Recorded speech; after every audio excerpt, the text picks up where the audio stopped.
towards the seat. I think we're going to go ahead and get started. We're on a time frame tonight, a time limit, so we're going to get our dignitaries to their spots, and then we're going to have a few announcements, a pledge, a prayer, and then we're going to get started with the evening here.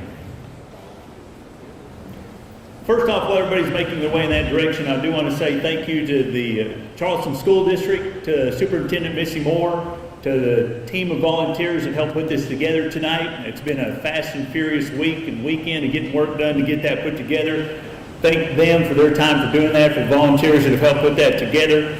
Thank you to the elected officials, the dignitaries that are here tonight, take time out of their schedule to be here and come answer the questions that we have, and to the community, to Franklin County and the residents around this area, for you guys being here tonight, you guys caring, you guys being willing to be here and get the answers to the questions we know that there are out there. So thank you guys. Thank you to everyone that's here tonight. That's how I want to start. I do know this, Gary Stubblefield is on his way. I told him the troopers were here. Put your flashers on and speed. It was fine. Derek Geter said you had a pass, so it's all good. So he's on his way. He'll be here in just a matter of minutes, and so you'll see him come in and we'll get started with that. But we do want to begin with a word of prayer, and privilege tonight of having Pastor Jared Links that's going to lead us in that prayer this evening from the Vesta Baptist Church.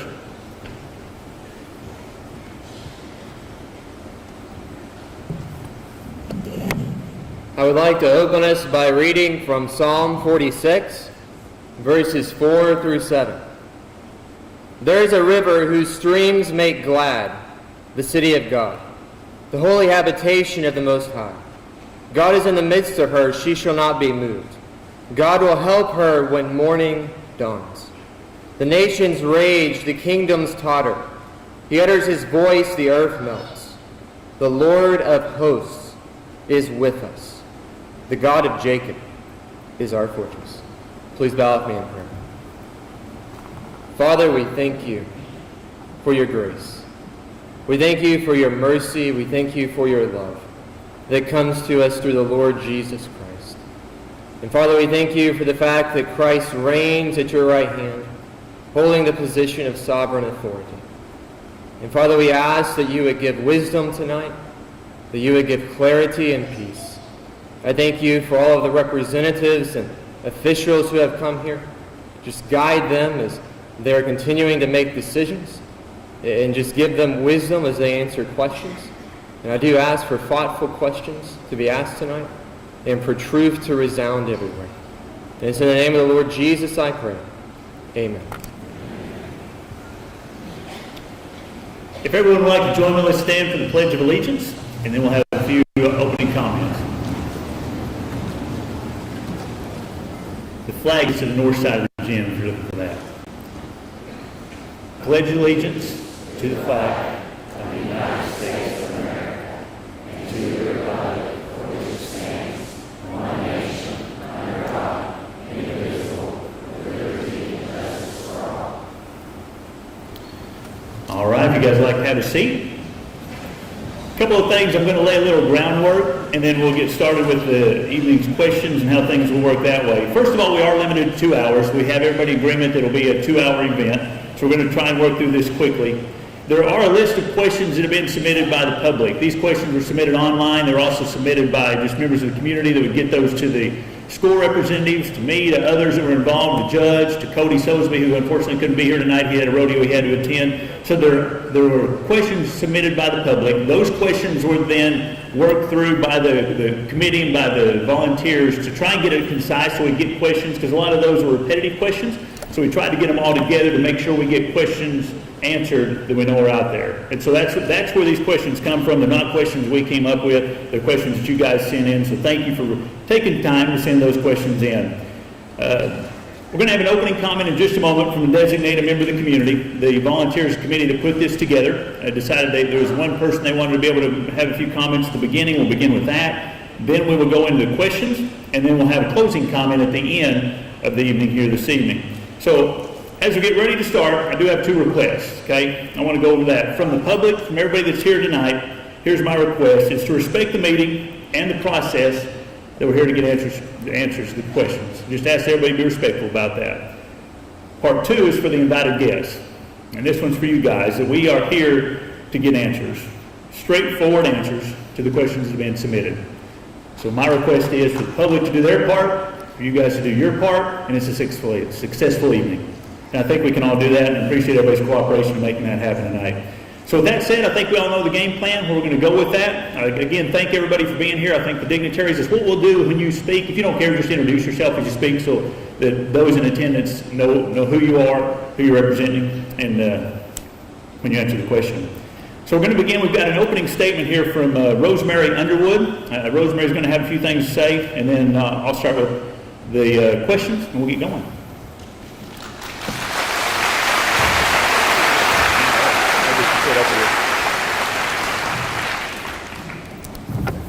Yes. Thank you. Good evening, everyone. Thank you for coming together tonight to discuss an important matter affecting our community, the proposed prison site in Franklin County. As Mark said, I'm Rosemary Underwood. 50 years ago, Mr. Guy Fenter hired Carl Underwood, my then soon-to-be husband, to begin his career in education at the Charleston Public Schools. 50 years later, here we are, both retired teachers. In 2017, we built our home 5 miles north of Charleston in the Vesta community, 2.5 miles from the proposed site for this new prison facility. It is my privilege to have been asked to share this statement with all of you tonight. I stand before you as a concerned community member representing not only myself, but the voices of many who feel we have not been adequately heard in this process. The governor described the chosen site as a secluded location, not being in the center of any community, but close enough to have the workforce needed. However, with all due respect, this statement is not accurate. The proposed site is 6310 Highway 215, which is located 8.5 miles from the city of Charleston, with a population of 2,723 people and the Charleston School District.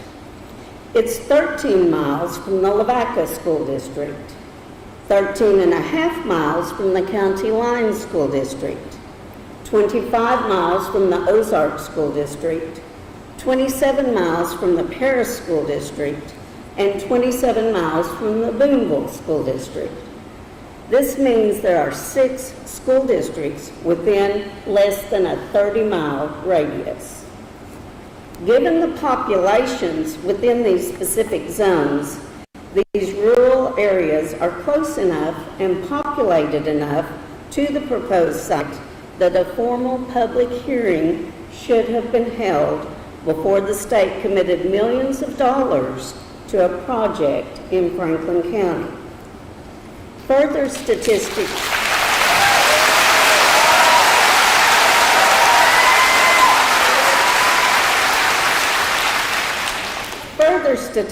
include Tucker Prison covers 4,500 acres with no residents, no schools, no business in close proximity, surrounded by fields.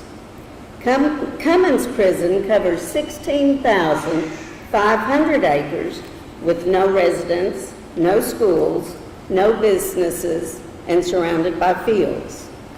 The new proposed prison site is to be the largest in Arkansas and have 3,000 beds, only covering 815 acres, surrounded by family homes, ranches, and school districts. What is particularly troubling is that our local officials were informed about the state's proposed prison site only the afternoon before the purchase was finalized. This lack of communication raises serious questions about the transparency of this decision-making process. We are here to voice our concerns about several issues. Among these issues, we question whether the state has properly assessed the environmental impact this would make. Prisons have been known to cause pollution, potential water contamination, and cause other negative consequences that could jeopardize our community's health, safety, and way of life. One of the most vital concerns is that local water supplies could be compromised. If the state drills its own wells, it risks over-extracting groundwater, which could deplete the water table and reduce water availability. Mill Creek Mountain is known for its rocky underground terrain. If explosives are used in construction, they could damage nearby water wells that residents and farmers alike rely on, jeopardizing both water quantity and quality. A local poultry farmer in the area was recently denied a water permit. An attempt to drill for water did not yield enough water to sustain his farm operations.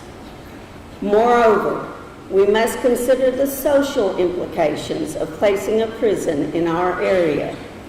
What would a prison mean for our community safety? Our local services, such as police, fire, and medical, are not equipped to handle the added strain that a prison would bring to our communities, potentially impacting overall safety.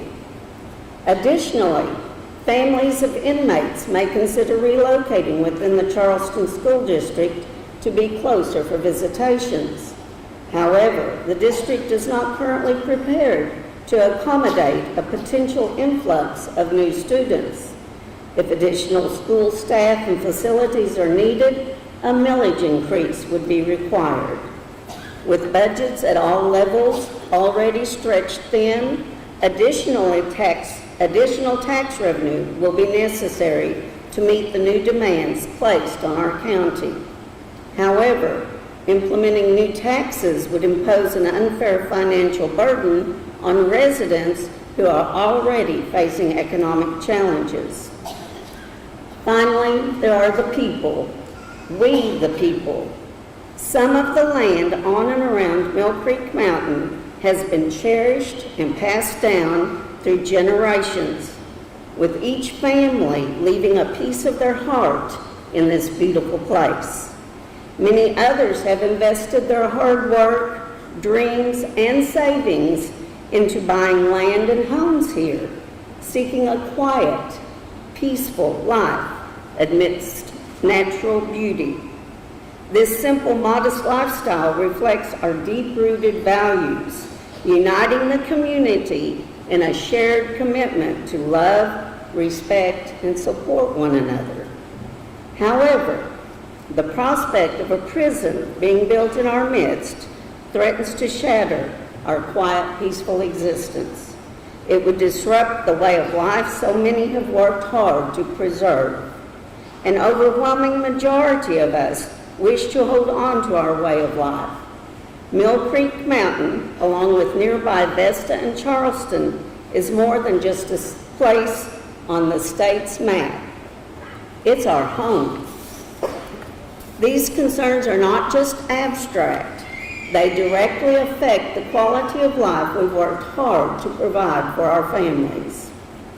For these reasons and more, we call for a comprehensive assessment that includes environmental studies, economic analyses, and social impact evaluations before the Arkansas Board of Corrections votes on approving this 3,000-bed prison in Franklin County.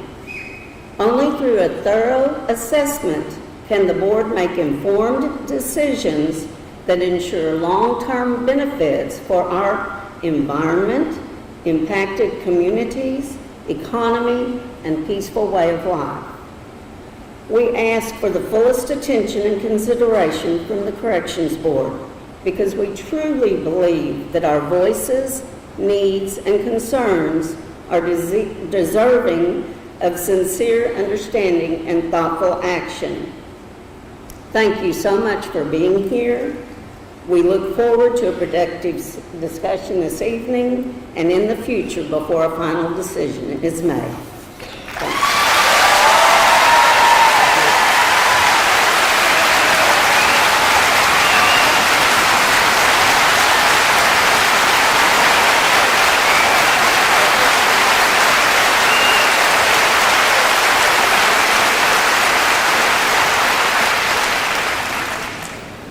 So we're going to get started with some of the questions that were submitted and work our way through those.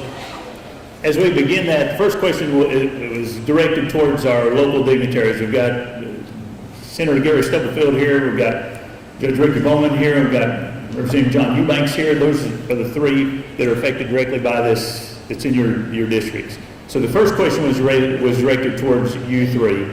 And the question was, when did you first learn of Vesta being the spot or potential spot for a prison? You hear me? I was notified about this place 2 days before 2 days before they closed on the location of this site. I was called by the governor's staff, and they told me they had fixed the spot, and I said, "Where is the spot?" And he said, "North of Charleston." I said, "Charleston, Arkansas?" And they said, "Yes." And I said, "Well, are you telling me that you're closing on this before we even have a chance to sit down and talk about it?" And got no response. So I immediately went to the governor's office the next morning, and needless to say, I had a good conversation. Or I found out at 3 o'clock on Tuesday afternoon on the 29th. Last night I was actually returned from vacation. I think I would have been notified a little earlier, but I couldn't get my cell phone, and I got that. And then I got a call at 3 o'clock. And as the senator said, I had no idea beforehand. My job, get Rob through the government location. I said, "You couldn't have picked the worst location in Rankin County." I said, "I know that community well," but I said, "You also picked the rock pile to put it on." And so it was 3 o'clock. 3 o'clock, we found out on Tuesday afternoon before the governor went down, I think on Thursday. I, like Gary Stubblefield, was notified a week ago this past Tuesday. It was 2 days before they closed on the property, is what I understand. I also understand that they didn't have any conversations with the Senate or House leadership. I'm Brian King. I represent Senate District 28. So what part of Franklin County that Senator Stubblefield on that? I had the top part to go a little bit, Turner Stand cast. So I was not notified at all. I did not know about it until it came out in the newspaper. So the next question we had then was in regards to that. That probably goes, I would imagine, the governor's office. The question then was related to when did Vesta become a prostate spot for the prison? I'll let everyone answer that and handle that one. Thank you for the question, and Mrs. Underwood, thank you for your statement. It was very impactful, and we appreciate all of your words, and we appreciate you being these concerns with regards to this prison, and that's why we're here, and we're going to stay here throughout this entire process and have these conversations moving forward with this prison. With regards to the who knew what and when, ultimately it was important for the taxpayers with regards to ensuring that there wasn't an escalation in the price and a bidding war to keep it quiet. The price of this property or any property under consideration. Hey, seriously, this will be a long night. We won't get any questions answered. I understand your first we got to. And we're going to be very transparent with you. If there were other properties. Hey, guys, Johnny, the law enforcement is here for a reason, guys. I'm not against anybody, but they are here because it becomes disruptive. There is room in Franklin County Jail, and inform me they will fill it tonight if they have to, and they don't want to do that. But we can't get answers unless we give opportunity to speak. So we just, given the due process, we can't get answers. We can't get answers, we don't have time to let them speak. So, sorry.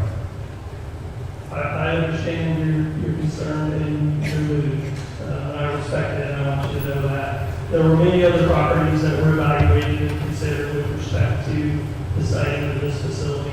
And this particular piece of property was determined of those sites that were under review as the best location of the sites in consideration for selection. And ultimately, that's why it was selected. And Shelby, I don't know if you have anything that you want to add with regards to some of the criteria that we looked at associated with determining the property, but I think it would be helpful if folks understood what we were looking for. Before we get to that though, so obviously it was weeks before the elected officials here knew, it was obviously weeks before this became a prospective site. That's correct. This site was under review for several months. It was an exhaustive process for reviewing sites within the state of Arkansas, across the entire state, ultimately landing on this piece of property. And elected officials locally knew days before we closed when we made the notifications as they expressed in their testimony here before you. And if you want to, that is one of the questions that was brought up was, were there studies done? Were there EPA studies done, water, service, utilities? So I think that's kind of what you mentioned, Mr. Johnson, might want to allude to. And that is one of the questions, is utilities and studies done as far as the property is concerned for the purpose. So if you want to go ahead and address some of those, we can do that. And, you know, all that Mr. Johnson talked about, some of those things, but it's clearly understood inside any location within Arkansas that there will require an investment in infrastructure, whether it be electric, utilities, wastewater, or water, any potential site to fulfill the mission of the prison being constructed there. Just like with any development, it's going to require investment, whether it's 3,000 houses or 3,000 prison beds. There's going to be a requirement for infrastructure investment, and the state is going to invest in the infrastructure to ensure that we have what we need for that prison, which I think will inform a lot of other potential opportunities for development within this community. Good evening, my name is Shelby Johnson. I'm the Geographic Information Officer for the state of Arkansas. My team played a role in trying to advise on some of the map information and geographic and population information about our state. And I thought what I would do is make a couple of remarks about site selection process that you asked about that. We'd like to do a quick brief history lesson going back to 2022. The Department of Corrections and Board of Corrections had done a community outreach to the state of Arkansas back in about 2022 and had asked communities across the state of Arkansas to bring to them some potential sites where they might be able to invest in locating a facility. And so when they issued that criteria, one of the key metrics that they established as a very fundamental criteria for what they wanted to look at was properties that were not within 60 miles of an existing correctional facility.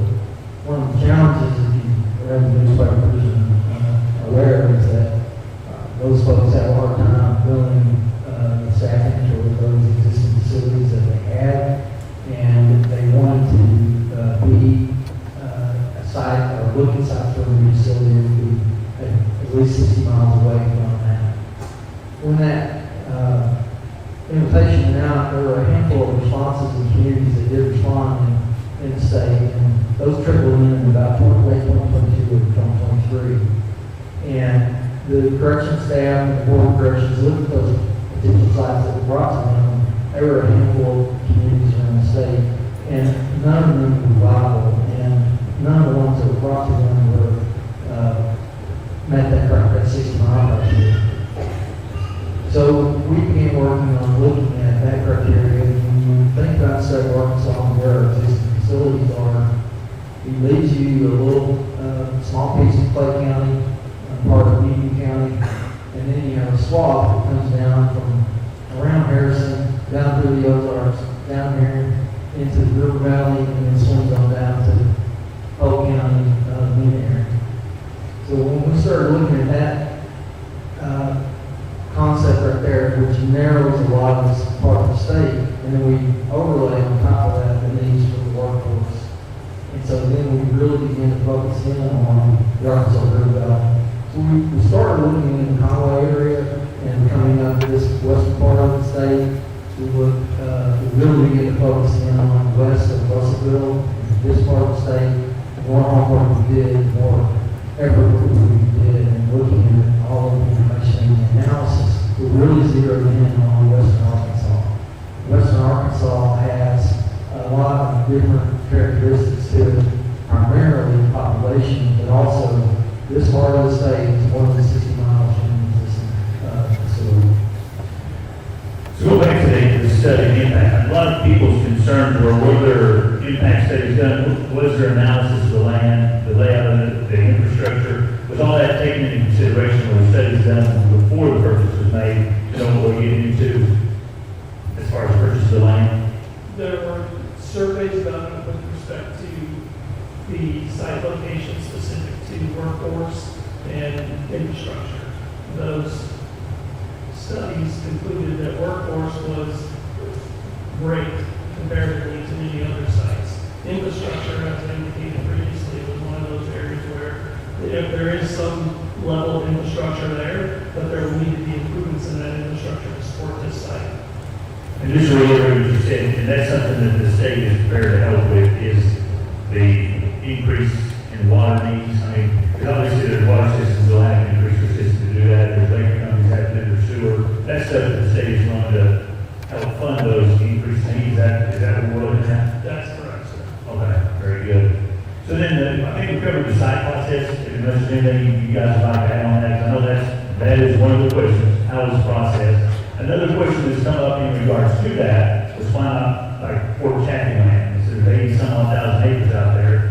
Why not put it out in the middle of Fort Chaffee where it's not going to affect anybody? Can you address that question?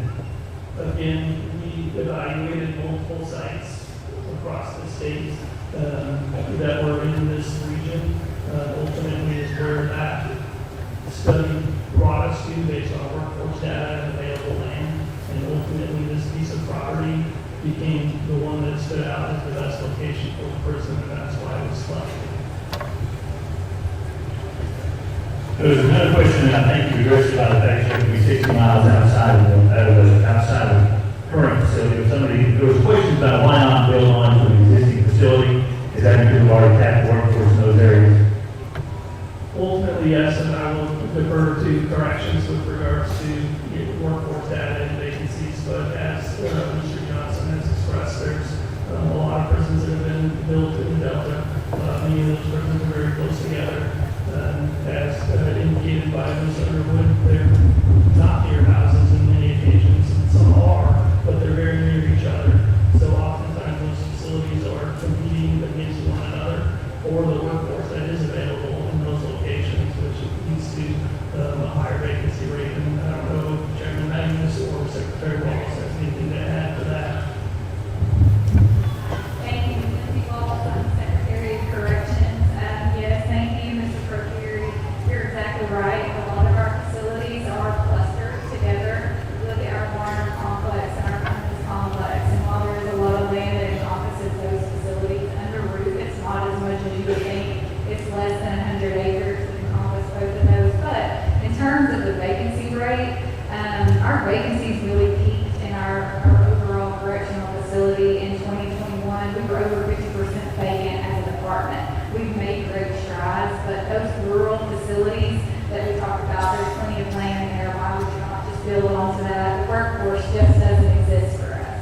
And so whenever we talk about the facilities that are close by, we do steal from other facilities when we start advertising and things like that. So it's this constant kind of push and pull from one facility to another.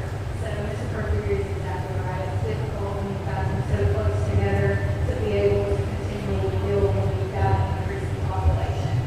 Another question that's come up and concern is the workforce. There's a lot of places looking for employees right now here. The concern is that, number one. Secondly, is it going to pull from our current law enforcement, our current schools, and that's another concern that's been brought up. Can you address? I mean, I know it's hard to predict the future, but can you address that? I mean, it's concerns obviously we got for our sake. And I'll be glad to know, Mr. Magnus, you've got a lot of law enforcement experience, but if I can start this really quickly, Mr. Chairman.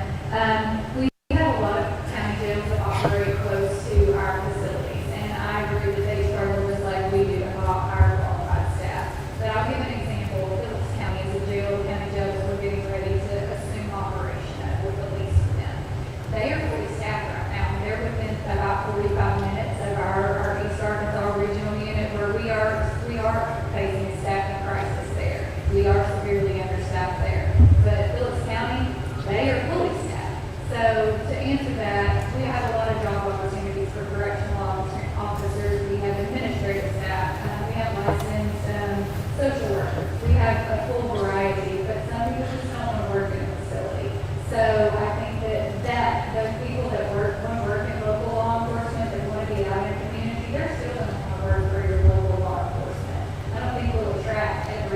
just because of the salary? I don't let Mr. Mackey feedback on that. My experience, when the North Central unit was built out a while, real similar to what we have here in Charleston in the rural community. And it did not affect the local law enforcement that significantly, say, after a couple of years. When we first opened, yes, but after several years, it has not. It doesn't get affected today.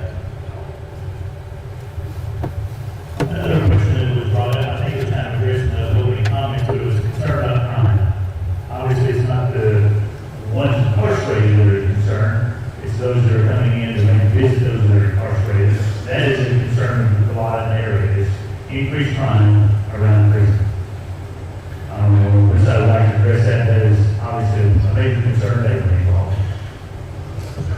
Officials here have had many years of experience with corrections, and I'm going to have to give this to them, but it's not normally, that's not a concern about people coming in, because they're coming in to visitation. They're coming to visitation to see a family member. Yeah, they may be going to be contraband, but they're going to a specific spot. They're not going to do a crime around the facility. Yeah, we haven't experienced a lot of crime in those areas around our institutions. Most times the visitors come to visit the loved one in the institution, and they head back out. If anything, they may bring the host to the economy. They may stop by the local stores or local restaurants here, but we have not seen a boost in crime in the areas around us. Some of the questions go back to infrastructure. There was a specific question, how can those be addressed? You know, with that part of the process, there's questions about how the sewer can work. Is there going to be a sewer treatment plant? Are you going to try and run sewer to another facility? Are there answers to those questions yet? There's 21 facilities in the system right now, and most of the larger units, of course, have their own wastewater plants, and we have our own water and wastewater. And so I'm sure that the professionals that looked at this site and making about that figured out how we would handle wastewater there, but most of our facilities do their own wastewater. So is this facility going to be one of those type of facilities that we self-contain with their water and wastewater? It is most likely that it will be self-contained. Yes, sir. There was a question with regards to, I'm not sewer man, so I don't know how it works. There was concern with contaminating area property. I mean, you've got obviously a lot of farmland around there, you've got cattle around there, you've got streams. So that was a concern. How is runoff going to be affected? Is it going to be streams? Can you address that? Is that, I'm not a sewer guy, so I don't know the details of that. In general terms, I can, and I think that Director Payne might be able to add on to this if not Chairman Magnus, but all wastewater treatment plants are regulated. They're licensed and their requirements by the Department of Environmental Quality and the Department of Energy. They review those on a regular basis to ensure that those facilities are within standards, within codes, and are operating accordingly, so they're mitigating the risks that you're referencing. As far as the water, another concern that was brought up was the drilling wells, or you heard it in the opening statement, even if they have to do any dynamite. There are several homes around there that are on wells. The concern is what happens to those. I mean, if there's dynamite work done, obviously that can affect the well. If there's more drilling done, they can pull what water's out there from some of the residents. Is that, how can we be assured we're not going to have that issue? Well, clearly we will leave it back to the design professionals and the construction companies that they are awarded the contract to build this person. But we're not here to do harm to community, and there will be no actions taken in the construction of this prison that would create harm to community or wells through the construction process. So the flip, you know how that works. I mean, so the flip side of that somebody would, I mean, if I'm on land, I'm still not concerned, is still going to be what happens if it does happen. Is there any recourse or any assistance if that was to happen because of what goes on there? Is that a fair question? I think it's a fair question, and my assumption would be that there would be recourse. I don't know exactly what that is in the process, but clearly if there is harm done to adjacent properties that diminish in some way, there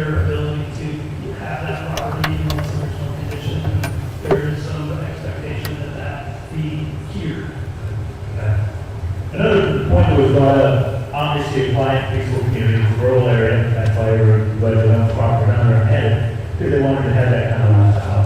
So the concern is, it's been brought up, I think, in the governor's interview on the other, but the proximity of that is because of the privacy for it not to affect those surrounding areas. But those who live there obviously don't see it that way because you've got a prison right in your adjoining property.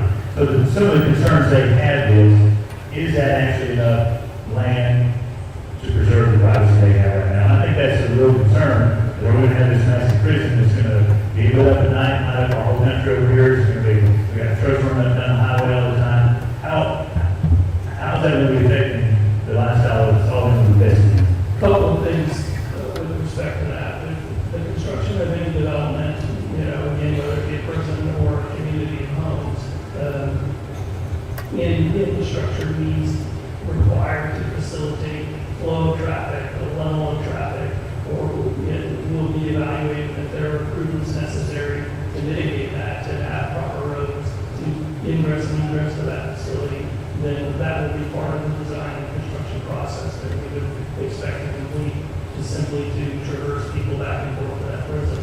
As far as site location goes, the architect will have access to the property when they're designing this particular facility.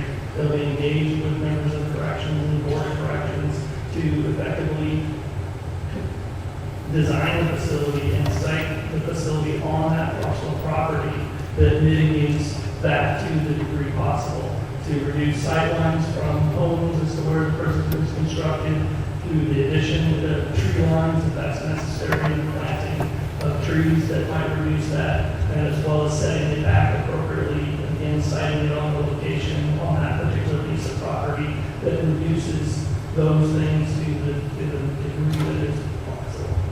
There's another question that's been brought up about fire protection. Obviously, rural fire departments, there are volunteer fire departments. Are they going to be relied on to handle any fire issues in the prison, or is the prison self-contained and has that kind of equipment to handle that? I think it can go both ways, and I'll bring into Secretary Wallace and Chairman Magnus, but I think that to the degree that investment needs to be made into fire protection, fire service, that will be evaluated, and they believe that we do have prisons in the state of Arkansas that have self-contained fire service in the event that there isn't effective or enough services available in the community. Yes, sir. To answer that question, we have our own staff that help fight our fires. Now, the fires out of control, we may rely on some assistance from the community. Well, under normal circumstances, we take care of that ourselves. Another question was brought up as far as medical care. Now, I don't know which side wants to handle that. Obviously, rural, small hospitals as well. We're talking about a city coming into the county now. Is that handled in-house for most part? How does that work? Yes, sir. We have a medical vendor who offers full complement of services. There are emergency services that we can't take care of in-house, and we do have to take those out to the local community. But we have our own hospital, it's at the Washita River Unit in Malvern, but each individual prison has its own infirmary. So everything that we can triage and handle in-house, that is the goal. The risks happen when you have to move folks out of the facility, so we try to keep them in our custody as long as possible. So yes, our goal is to handle all medical services in-house. And we do have a vendor that does that, yes. That's dental as well. Property values. If you own property around the prison, what have you seen? Other records of what that does to property values? The concern is obvious. If I'm on property, if I'm on a house next to where a prison was built, my value of my property is not able to be hit. As soon as we went on the news last week, my property is not what it was, so it wants to be my prison. Whoever like to address that, can you help with that? It's believed that there will be no dimension in property values.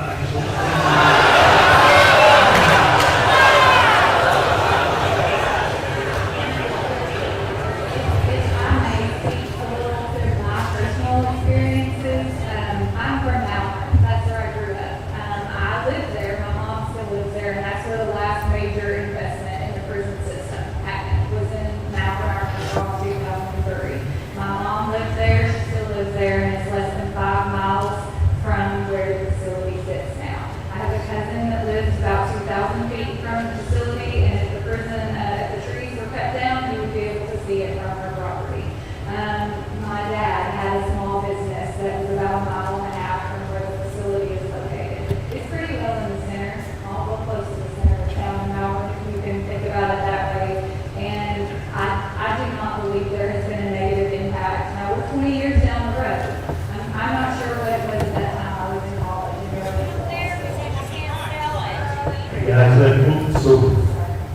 Anyway, let me address something. I was first elected in 2006. I was later elected to the Senate, so I represent the back and don't get a lot of calls. So I want to tell you that I tried to work on this issue in 2017 because we do have a crime crisis here. We do have an overcrowding crisis.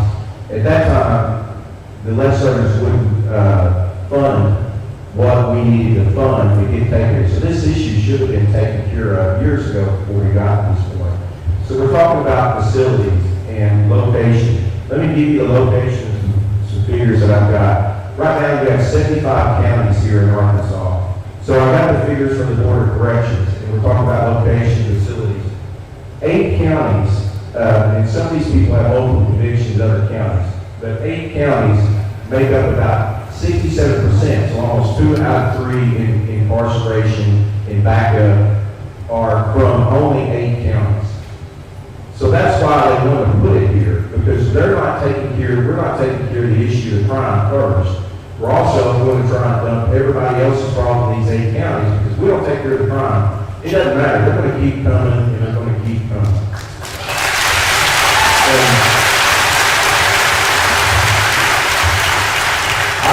And this all started back in 2011 when the crime started getting worse. The Senator Suffield, I was down there as well. So they came up with a bill called the Public Protection Act. Let me tell you about the Public Protection Act. It was all about letting criminals out of jail early. So that's when this started. So the better something sounds from the government a lot of times, the worse it's going to be. I can trust you about that.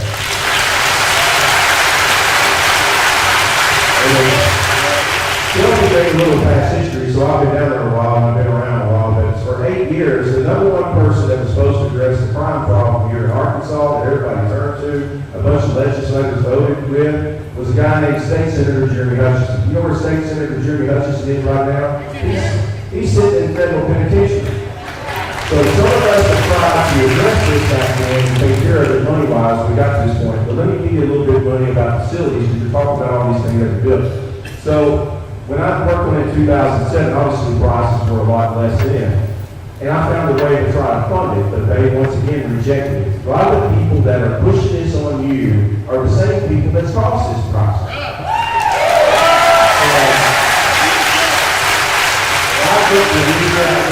So if you look at facilities, for example, okay, so Alabama is trying to get done with 4,000 bed prison. It's $1.25 billion, okay? They're not done yet. So you look at that per bed, that's about $300,000 per bed to build that prison down there. If you look at Utah, for example, we just got done with a 2,600 bed prison, it's about $275,000. They went over $1 billion. They first promised it was going to cost $650 million. They went over almost double. So this last session, when they needed to address it, which has got to be addressed, okay? There's a complex series of issues here that need to be addressed here that this is not going to solve in the end. And that's the crime first to begin with. But if you look at the figures the governor's office gave at the time, which I said was crazy, is that they said, Mr. Fury said, that they were going to build a 3,000 bed prison for $470 million. I'm a simple-minded country boy. That's about $156,000 per bed. That's almost, it's going to cost almost double in these other ones. So something is not enough. So number one, I asked for a report, and I appreciate it. Anybody that's known each other for 20 years, to at least delay their advancement in this till going there. There's a series of meetings that happen up here with local people that you deserve the right to know what's going on.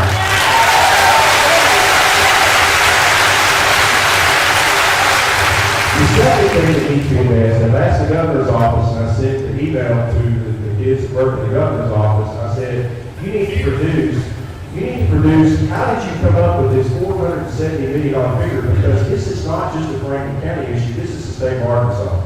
And I'll tell you, they went over budget on everything down there. So I need to know, Mr. Fury, and these people need to know, where did you come up? I want the specifics of what you're going to build, what kind of prison you're going to build for $470 million, and tell me how you're going to do it at half the cost of Utah and Alabama.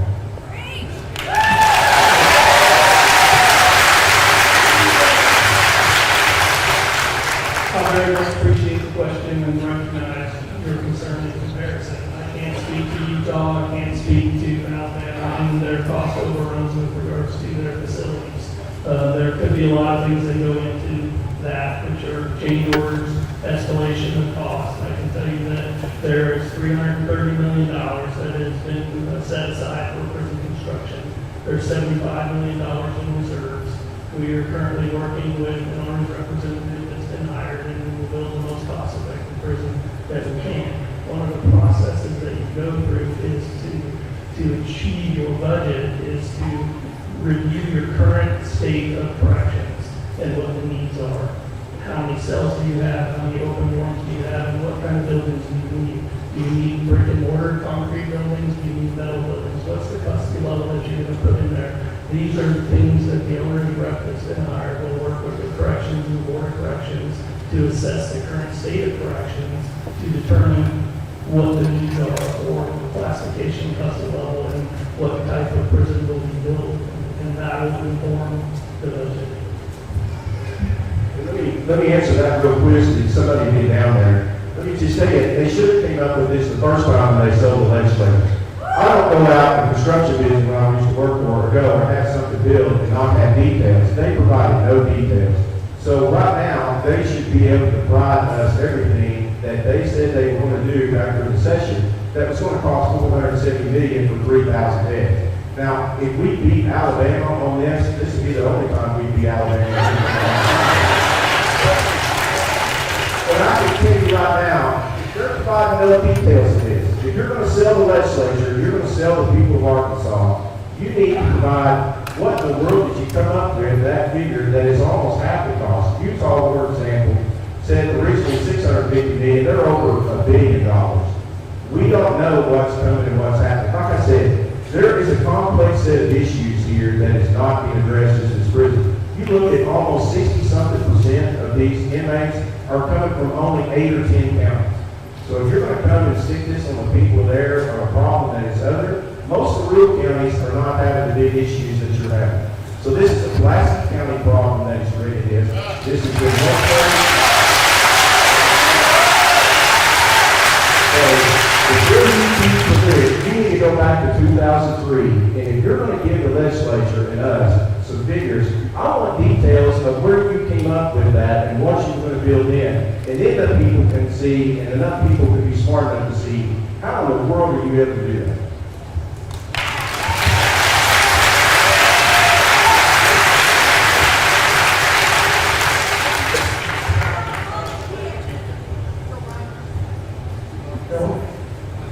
Let me tell you, one of the biggest mistakes in this meeting tonight is that it wasn't held a month ago. Because we should have had this. And I'm not sure, and I'm on beating magnets for a long time, and I've known these Wallace and Dexter. Mr. Fury, I've known him since he's come here. Mr. Fury talked about, they kept this a secret because they didn't want someone outbidding him and causing their costs to go up on the land. What about the loss of values of the people that live here? Their property.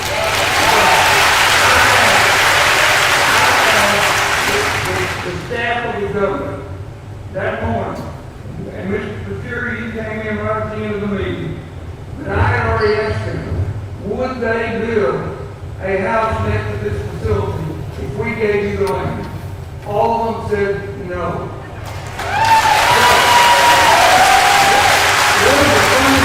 One of the fundamental principles that has made this country the country that it is, the greatest country on the face of the earth, is transparency among the government and the people. We are the government. We work for these people. The government works for us. And they got everything backwards. And this has been going on for a long time in this country, not just this state. The people's voice, and nothing can happen without the consent of the government. And that's us. And they've taken away the voice of the people. There was no reason. I have chaired the charitable penal committee for 12 years. It's over all the prisons.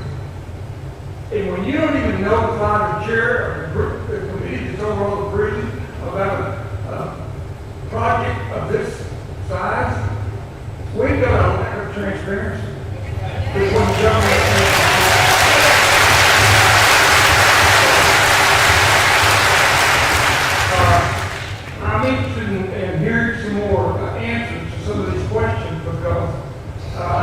we've got near all the information we have. By the way, before we leave tonight, I would like to ask Mr. Magnus and Lindsay, Dexter, are you familiar with Arkansas Code 1225-101?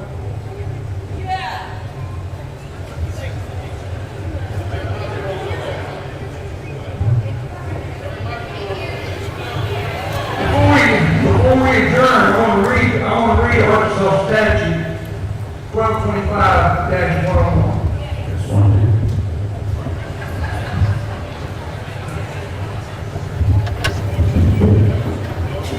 so this, I think you brought up a good question real quick. Maybe we get under office since you guys are in, as public, that is concerning that our elected officials that are here to represent us do nothing about that. Gary's over the prisons and do nothing about this. I think that, from the public standpoint, and that's concerning. You know, can we address that? Is there a way to address why elected officials, those that are representing the people here, do nothing about that and include in that? And I understand what you're saying about building up the bidding, but still, they're the ones that are elected representatives over the prisons and yet do nothing about it. That's concerning. Again, fair point. Our concern was the price of the land escalating based on the amount of dollars. For that reason, we kept it close hold so not to pay more than the price was worth. Ultimately, knowing what was going in there, and the elected officials were informed days before we closed on the property. So I guess is that, there's nothing illegal about that, evidently. But is that a common practice that they don't get involved in it? I mean, you wouldn't, if the table was turned, you wouldn't want to get that situation. Well, I think it can be a common practice, and ultimately, what we were looking at was to make sure that the price of the land didn't escalate, that we were good stewards of taxpayer dollars to make sure that we didn't pay more for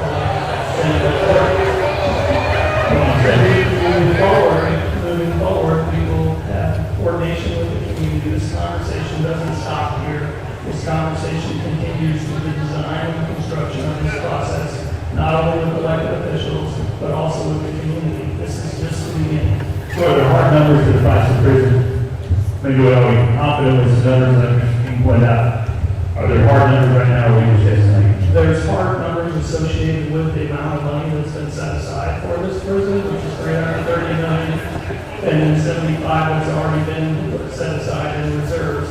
The cost of the prison outside of that is unknown because it hasn't been designed yet.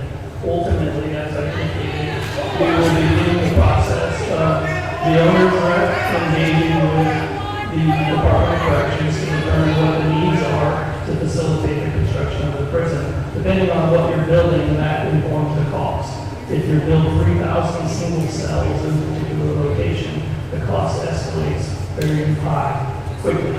If you build something other than that, more floor-style settings and different construction materials, then that can inform the cost. So when we talk about what kind of money's been set aside, ultimately the end result of what the cost of the prison will be determined based on what the needs are and ultimately what the budget is. Max, you have something on that? The fact that I think that Director Payne also heard we had some numbers comparing Utah. I walked the new prison of Utah. So today I went to Mr. Payne and myself and some others went to Lindsay Chico. And then, but one of the things that Mr. Profit is trying to explain is it depends on how most of the Utah facility, number one, is a hardened facility. A very hardened facility. Number two, it has a hospital with it. So when you try to compare a prison that does not have a hospital in it, and depending on how you harden the facility, that increases your cost a lot. There's one other thing that I would like to say, and it's not going to be welcome very much, but I want to say some advantages. And the advantages, most of the people, there's people in this building right now that are against the prison.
facilities have the school inside the Hardin complex.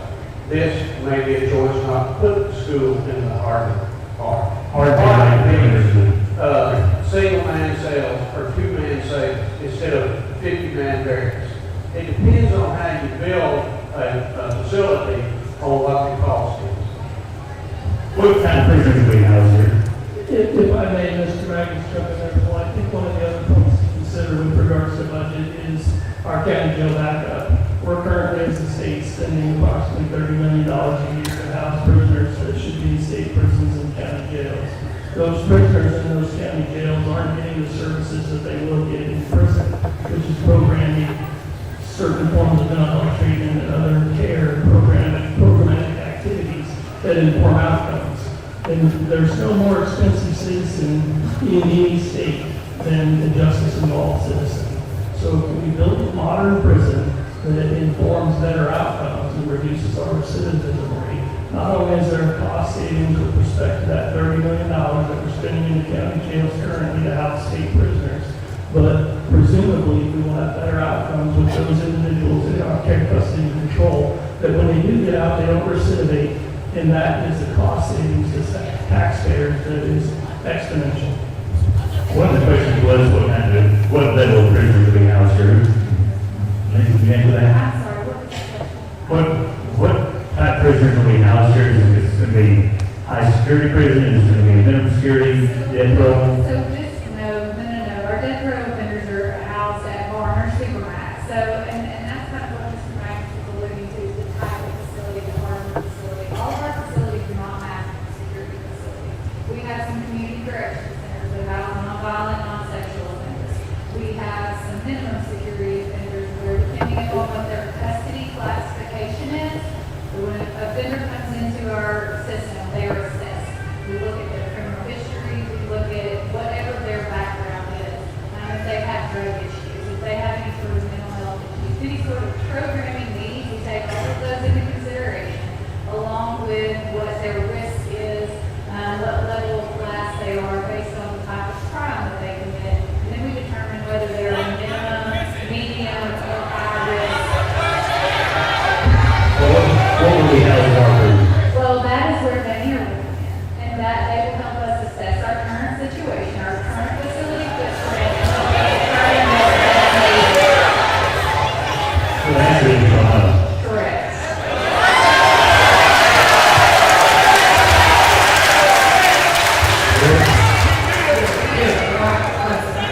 I have a question for Mr.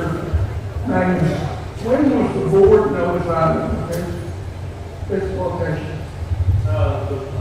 Myself was notified 2 weeks ago today. So you know about it about 11 days before we did. 2 weeks from today, I was met by Governor's staff at the North Central Union. It went over the documentation for the union. And Mr. Procure, when was the decision made on this location? Final decision. The search for property was ongoing.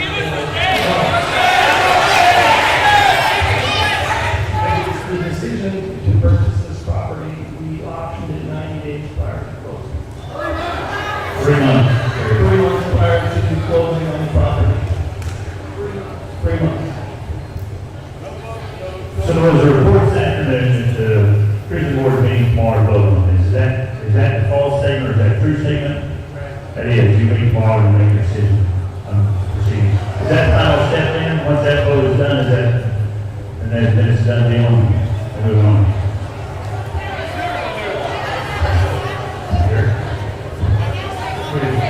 So,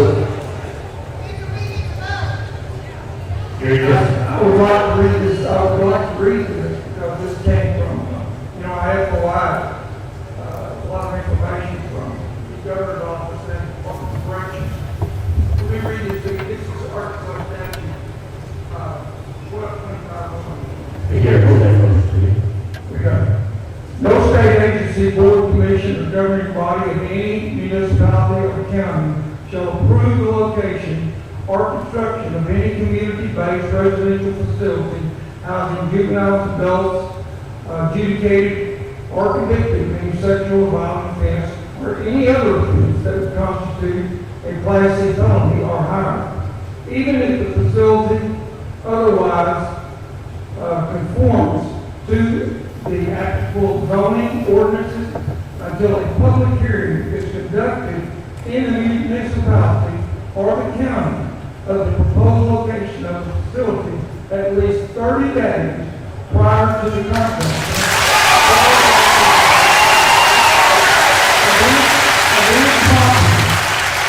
Of any property on which to locate the proposed facility or existing structure in which to locate the proposed facility by the owner, operator, or care provider of the proposed facility.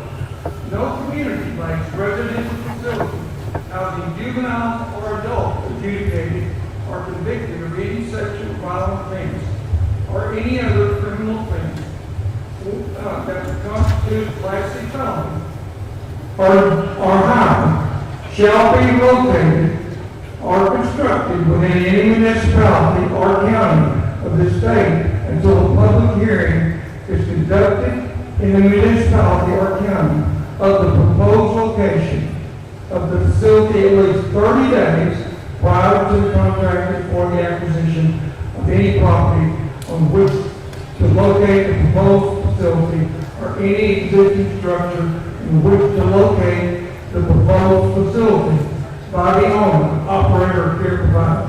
All residents within 1,000 feet of the proposed location of the facility shall be notified by mail at least 10 days prior to the day of the hearing.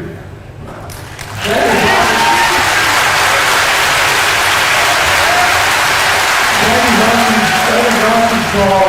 law. So, before this thing can even proceed, I think the board needs to check with the AG and see if there's not any Arkansas statute being violated here.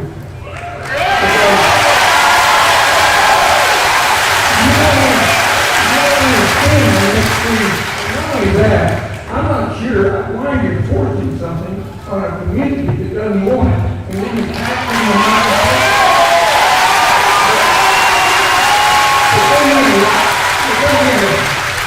I don't think the board wants to spend the next 2 or 3, 5 years in litigation over this, when there are other counties that say, we will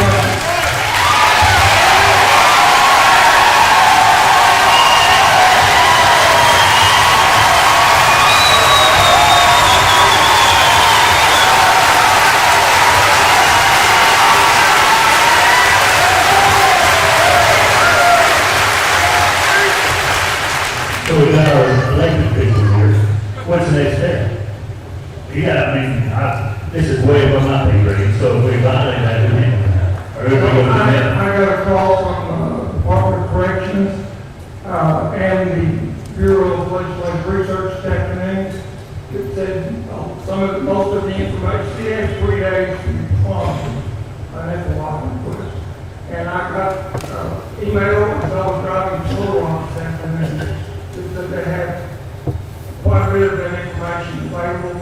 I'll pick that up first next week and be going through that to make sure that everything is transparent. And I want to know what went on between the governor's office and the Department of Corrections during the election.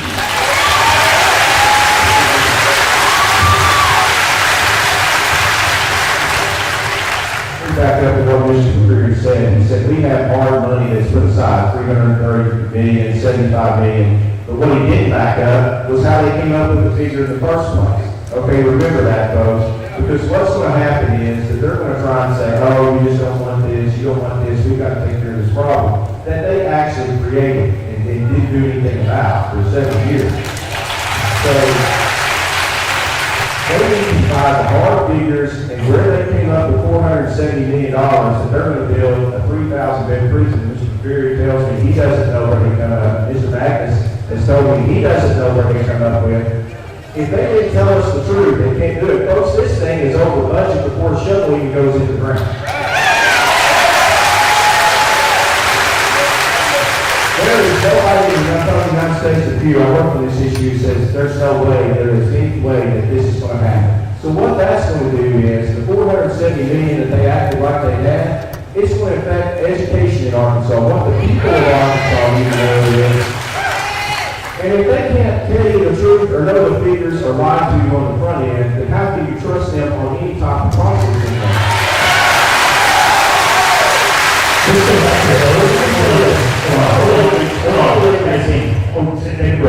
Let's go back to the vote, because to me that's important right now, because I think we need, the question would be, based on what Gary brought up, based on the concern of not having 30-day period from the Arkansas law, is there a way to postpone a vote on this tomorrow? Give time for us, obviously, to figure out what's going on with that law. Is there a way to not vote on this tomorrow? As chairman of the board of corrections, it's my prerogative to set the vote. And I'll set it for in the morning and call for that we have several items on the agenda and we will vote tomorrow on this problem. So the answer is no, that we are postponing. Let me say this, as the legislators sit down there, yes, this is not, shouldn't be the stop of the process.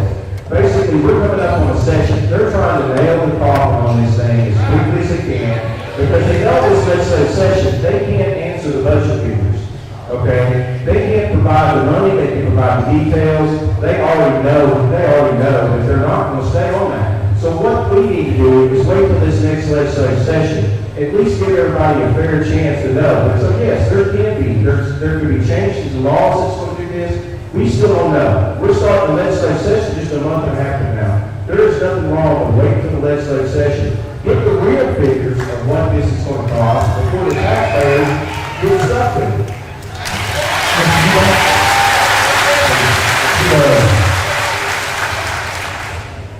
It's my understanding that the legislature is going to have to get some sort of approval on this at some point. After the Arkansas Department of Finance Administration is an entity that makes the purchase, the legislature has to approve the transfer of that property from them to the Board of Corrections or the Department of Corrections. So this is not over.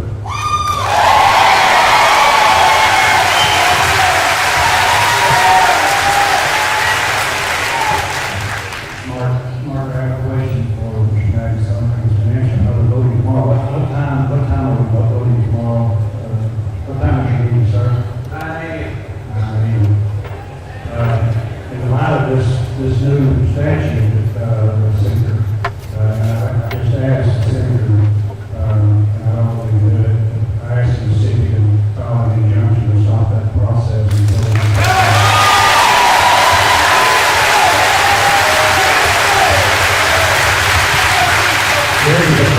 Is that something that we done?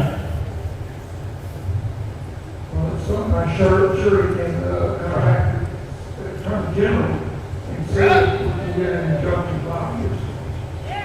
The whole, I want to see if what they've already done is illegal.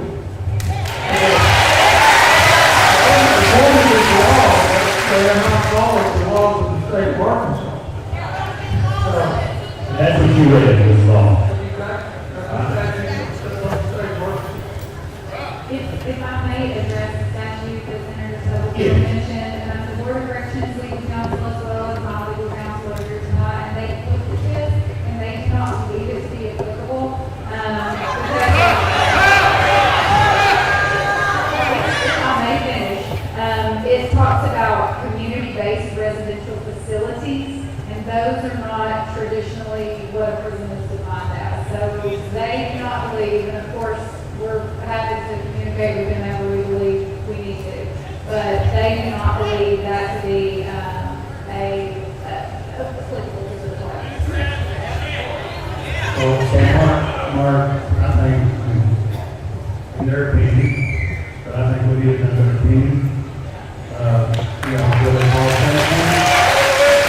so I don't see my prosecuting attorney. Is Jim Phillips here tonight? Mr. Phillips. I was just asked a question by Mr. file an injunction in Franklin County, asking for these proceedings to be halted until we have the opportunity to review the statute. Where you at, Jeff? I don't know the answer to that. I haven't heard that statute 4 minutes ago. He said he doesn't know the answer to that, haven't heard that statute. It sounds like Sounds like you could have a late night, sir, like I've had here lately.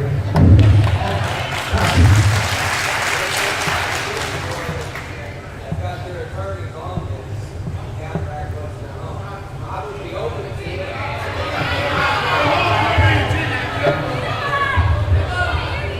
Jeff, if you don't mind, we get your mic, or if you don't mind going up,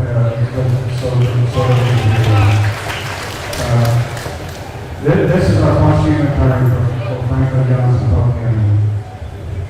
So this is the first I've heard of this. I just came here to see how it's going to shake out, and now I'm pulled in here. I'm open to any suggestion to try to make sure due process is established and that the rules are followed. It sounds like the prison board have their attorneys on this to analyze it. I don't know how long this statute that was quoted has been looked into and researched. I have no problem doing that tonight, but an injunction would probably have to go through Pulaski County by 9 o'clock in the morning. So,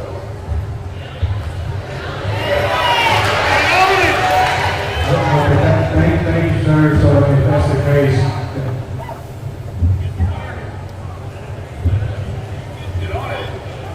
I believe we changed that, that they don't have to be filed in Pulaski County anymore. I think we can do it in our local counties, but I'm not 100% sure of that. I'm almost sure we changed it where everything don't have to be filed in Pulaski County. I think you can be filed, I think we can look and get with you early in the morning and let you know, but, yeah, I think we changed that where everything doesn't have to be filed in Pulaski County. it's going to be a late night, and I'll have to. Anything else you guys want to add, or any other questions you want to get before, I think we've covered them. Any questions that have been sent in? I mean, obviously it's concerning, if you guys didn't know about it, I think that's a major concern. It's concerning, the prison board wanting to hold off a little bit based on what's been said here tonight. That's a little concerning. And, I mean, there's several things that they can worry about what's going on. So thank you guys, is there anything you guys want to add before, I think we've covered, we started just in and work our way on the table, make sure we finish it up, and we got a closing comment. Well, I certainly want to thank you for the opportunity to be in front of you tonight and have this conversation. As I said before, this conversation will continue throughout this entire process. And thank you for allowing us to be here. Everything you got? Yeah, I just want to add one thing. So we talked about how business, you have to not know and do that. That's business. That's not government. Okay? Our founding fathers set up a system where they didn't get things crammed down their throat, and they believe that the local people should have a voice. So if they want to continue that, they need to go over here to the civics teacher and tell them we're in a communist country, not an American democracy.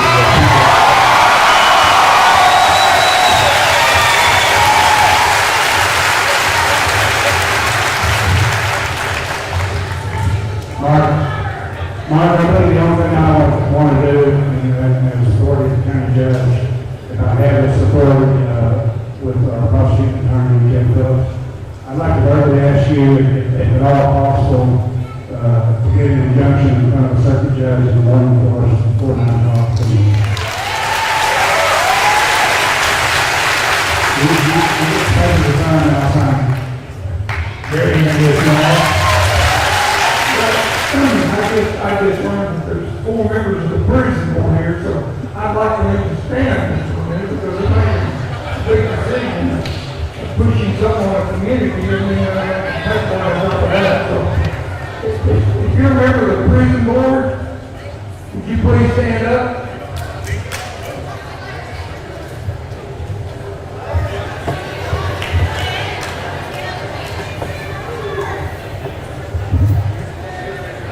Mark, that's all I have.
I love this state.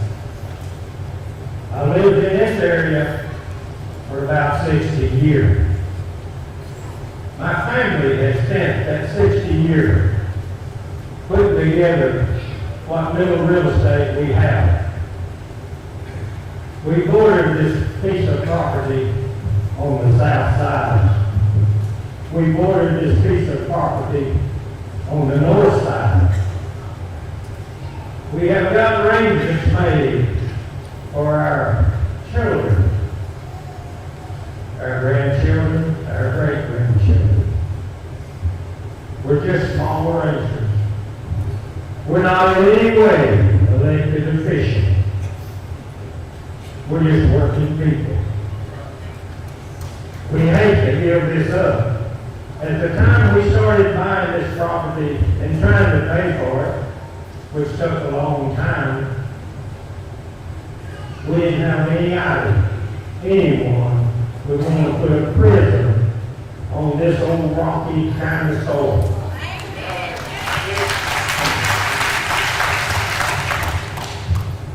In my 82 years, I have worked in quite a few prisons. I have been called at different times to bring my horse, my dogs, help gather cattle on the prisons in Arkansas. In that time, and part of the prisons in Oklahoma.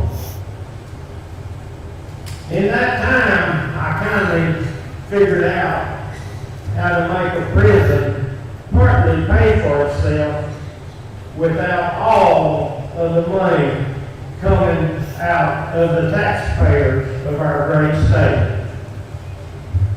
I've been told that this prison that they're wanting to put on this little small 800 rocky acres will not have any way in this world to help pay for itself out of the pockets of the working people of Arkansas. And that's the people I'm looking at.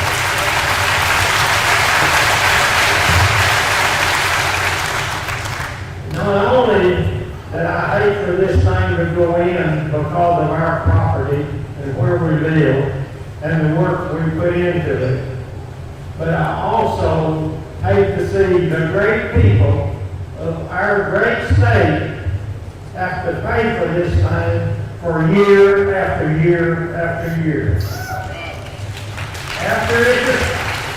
After it's established and after they get prisoners in it, there will be no end to what the taxes will be. And that's besides changing our great community from what it is right now.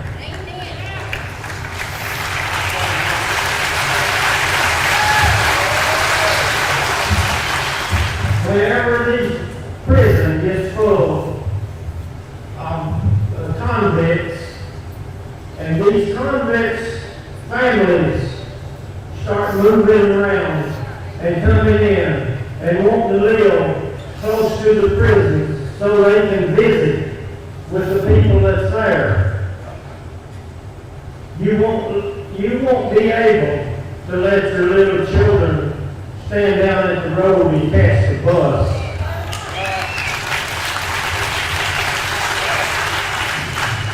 You won't be able to say, hey, the bus is going to run. You kids will be home 30 minutes before I can get off work. Just go watch TV or something. You won't be able to do that because of the quality of people that will live in this area.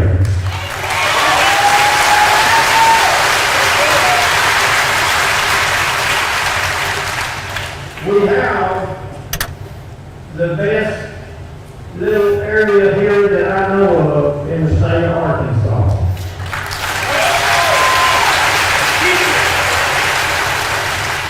We also have the best people that I know of in the state of Arkansas.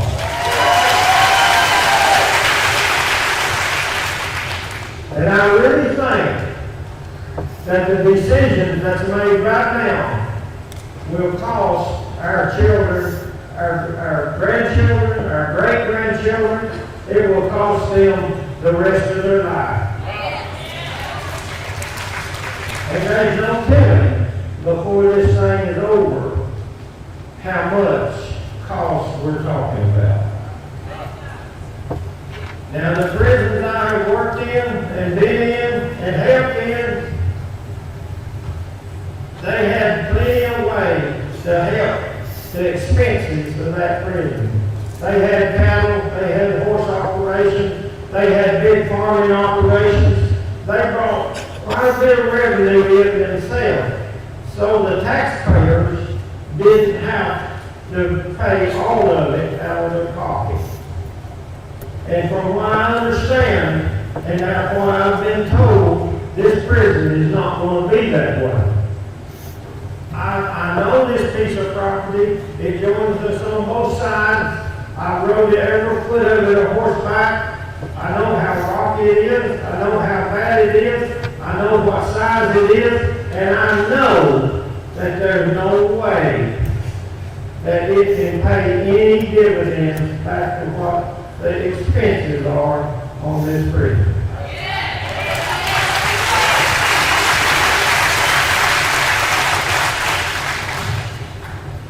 I know we've been here quite some time, and I was asked not to take a long speech, but there are a few things that I would like to say.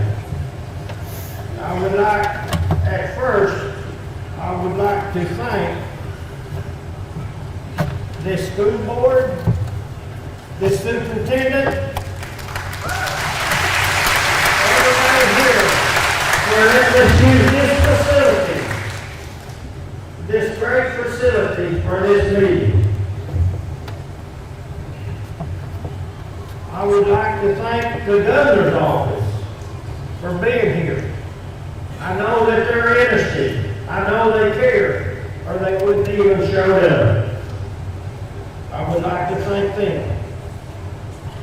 I do think if the governor's office would have made any effort to talk with anyone in this area, we would not be here today.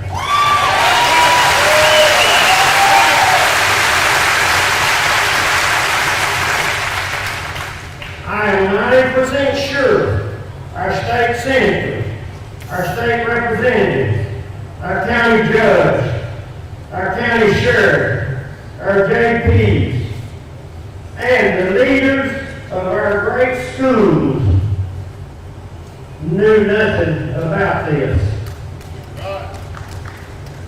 I don't know why it was so secret, but it evidently had to be.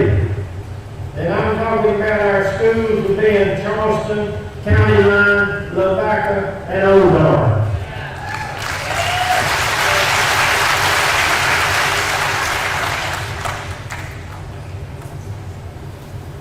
I would